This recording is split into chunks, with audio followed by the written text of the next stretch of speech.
ఇప్పుడు ఈ ఊరు ఖాళీ చేయించి హబ్బలు కట్టించడం వల్ల సుమారు ఎన్ని ఉద్యోగాలు వస్తాయంటారు? 1500 ఉద్యోగాలు వస్తాయి. అంటే 1500 కుటుంబాలు బతుకుతాయన్నమాట. జస్ట్ 1500 అంతేనా? ఈ ఊరికి అంతకంటే ఎక్కువ ఉద్యోగాలు వస్తాయా? ఈ ఊర్లో రైతుల వల్ల మీరు ఊహించలేని ఉద్యోగాలు పుడుతున్నాయి సార్. రైతులు పండించిన పంటకి రైస్ మిల్ ఇండస్ట్రీ ఉంటుందండి. ఆ బియ్యం ప్యాక్ చేయాలంటే ప్యాకేజింగ్ ఇండస్ట్రీ ఉంటుందండి. వాటిని మార్కెట్ లోకి తరలించడానికి ట్రాన్స్పోర్ట్ ఇండస్ట్రీ ఉంటుందండి.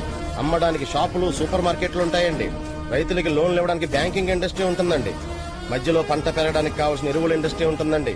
దున్నడానికి ఆటోమొబైల్ ఇండస్ట్రీ ఉంటుందండి. పంటలు బాగా పండితే ఎక్స్పోర్ట్ అండ్ ఇంపోర్ట్ ఇండస్ట్రీ ఉంటుందండి. డైరెక్ట్ గా కాకపోయినా హోటల్ ఇండస్ట్రీ ఉంటుందండి.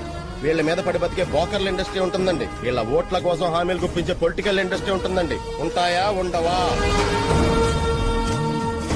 ఇన్ని ఇండస్ట్రీల్లో ఉద్యోగాలకు కారణమైన వ్యవసాయ రంగాన్ని మాత్రం ప్రభుత్వం ఎందుకు ఇండస్ట్రీగా గుర్తించదో?